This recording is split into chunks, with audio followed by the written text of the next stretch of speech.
ముఖ్యమంత్రి నారా చంద్రబాబు నాయుడు వర్యులు గారికి నా నమస్కారములు. నా పేరు సుశీల, మా నాన్న పేరు మండవ కొండయ్య. మాది మద్రాలపాడు, నాగులపలపాడు మండలం. చంద్రబాబు నాయుడు గారు ముఖ్యమంత్రి అయిన తర్వాత మాకు చాలా ఆనందంగా ఉంది. ఆయన ముందు ముఖ్యమంత్రి కాకముందే 3 నెలల ముందు నుంచే ప్రకటించి నేను 4,000 ఇస్తాను, 3 నెలల ముందు నుంచే మీకు కల్పిస్తానని చెప్పి జూలై 1వ తారీఖున 7,000 ఇచ్చి మరుసటి నెలలో 4,000 ఇచ్చి అందరం జీవనం సాగించేలాగా సంతోషంగా సుభిక్షంగా ఉండేలాగా రాష్ట్ర మొత్తాన్ని ప్రజలందరినీ ఎన్ని కోట్లు అయిందో ఏవో చెప్పలేని పరిస్థితి.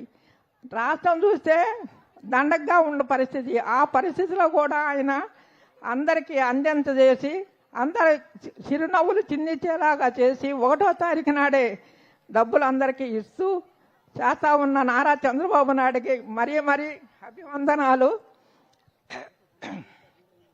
నేను ఒంటరి మహిళగా జీవనం సాగిస్తున్నాను. ఆయన ఇచ్చే 4,000 వాటితోటి నేను మామూలుగా జీవనం సంతోషంగా సాగిస్తూ మన వరద బాధితులకి, విజయవాడ వరద బాధితులకి నా వంతుగా ఒక 1000 రూపాయలు ఇవ్వాలని సంతోషంతో వాళ్ళు అడగకముందే ఇచ్చి పంపించా. నారా చంద్రబాబు నాయుడు గారు పట్ట శ్రమలో ఎంత భాగం మనం ఇచ్చేది. ఆయన ఏనాడు ఏ పరిస్థితిలో ఉన్నారు అక్కడ అందరినీ రక్షించి కాపాడినందుకు ధన్యవాదములు. నారా చంద్రబాబు నాయుడు గారికి మరీ ధన్యవాదాలు. నమస్కారం సార్. Thank you. నమస్కారములు. గౌరవనీయులైనటువంటి తెలుగుదేశం పార్టీ అధ్యక్షులైన మన రాష్ట్ర ముఖ్యమంత్రి వర్యులైనటువంటి నారా చంద్రబాబు నాయుడు గారికి, మన ఒంగోలు జిల్లా కలెక్టర్ అయిన తమీం హన్సారియా మేడం గారికి, మరియు వేదిక మీద విచ్చేసినటువంటి ఎంతో మంది మహనీయులందరికీ, ఈ సభకి విచ్చేసిన అందరికీ కూడా నా హృదయపూర్వక నమస్కారాలని తెలియజేస్తున్నాను. నేను ఈ సందర్భంగా చెప్పవలసిన విషయం ఏంటంటే,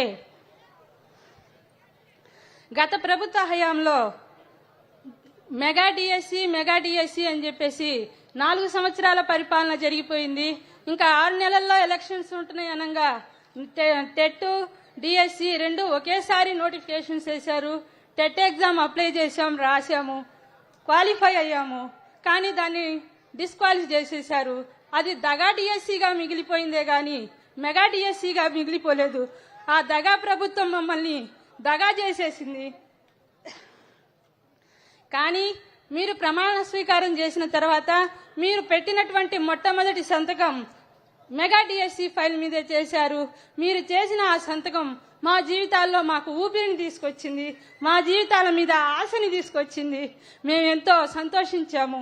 కానీ ఈ సందర్భంగా నేను చెప్పాల్సిన విషయం ఏంటంటే, మీరు ప్రకటించినటువంటి ఆ పోస్టులని ఇంకొంచెం పెంచినట్టయితే చాలా మంది బీఈడీ అభ్యర్థులు ఉన్నారు. వాళ్ళందరూ 16 లక్షలకి పైన ఉన్నారు. కాబట్టి వాళ్ళందరినీ ఆలోచించుకొని ఒకసారి మీరు మా అందరికీ ఒక మంచి అవకాశాన్ని ఇస్తారని నేను ఆశిస్తున్నాను. ఈ సందర్భంగా ఇంకో విషయం కూడా తెలియజేయాలనుకుంటున్నాను.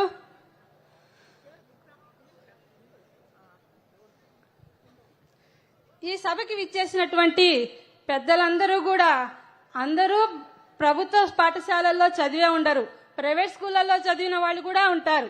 ఒకసారి నా పేరు నూర్జహాన్, నేను హిందీ ట్రైనింగ్ చేశాను. ఎన్మన్మెల్లూరు నేతాజీ హై స్కూల్లో టీచర్గా పనిచేస్తున్నాను గత 15 సంవత్సరాల నుంచి. అయితే మా ప్రైవేట్ టీచర్స్ మాకు కూడా ఓటు హక్కు ఉంది. మీలో ఎంతో మంది మా దగ్గర చదువుకొని మీరు కలెక్టర్స్ అయినా, డాక్టర్స్ అయినా, ఇంజనీర్స్ అయినా, పోలీస్ అధికారులైనా కానీ మీరందరూ ఒకప్పుడు మా దగ్గర వచ్చి చదువుకున్న వాళ్ళే. మా అంటే మేము కాదు, ప్రైవేట్ స్కూళ్ళల్లో చదువుకున్న వాళ్ళు ఎంతో మంది ఉన్నారు. ఆ ప్రైవేట్ స్కూల్లో చెప్పేటటువంటి ఈ బీఈడీ అభ్యర్థులని ఒకసారి మీరు ఆలోచించాలని ఆలోచిస్తున్నాను. మేము 15-20 సంవత్సరాలు ప్రైవేట్ సెక్టార్లో పనిచేసినా కూడా మాకు ఎటువంటి బెనిఫిట్స్ లేవు.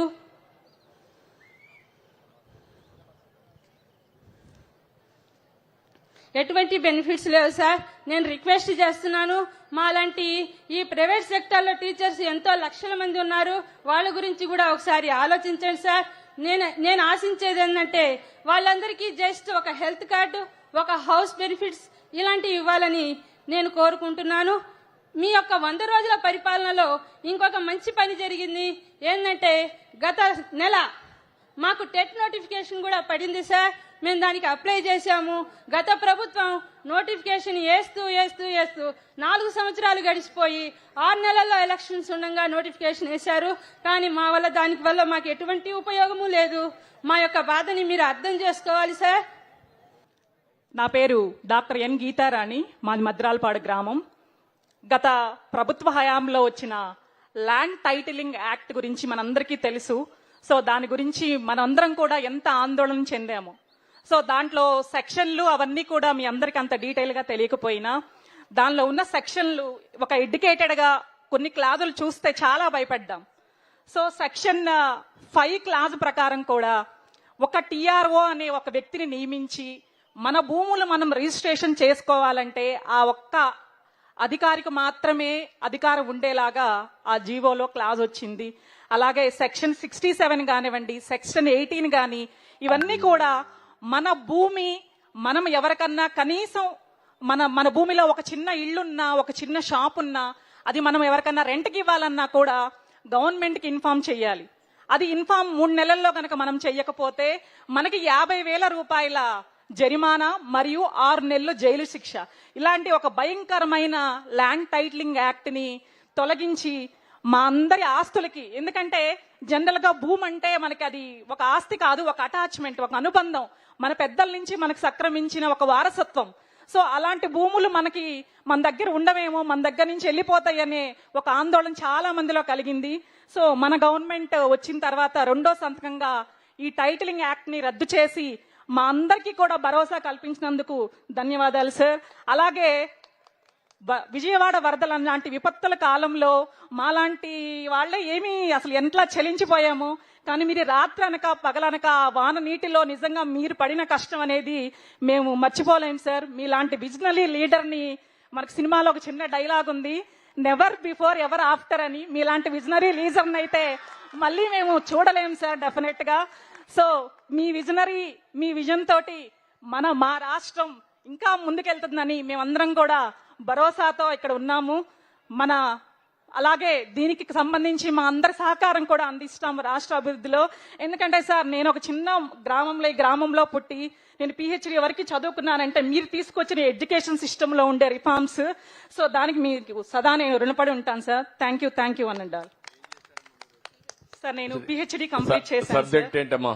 కంప్యూటర్ సైన్స్ లో PhD నాగార్జున యూనివర్సిటీలో కంప్లీట్ చేశాను సార్. కంప్యూటర్ సైన్స్ చేశాం సార్. నేను 10వ తరగతి వరకు ఇక్కడ ఉండే మా హై స్కూల్ గవర్నమెంట్ స్కూల్లోనే చదువుకున్నాను సార్.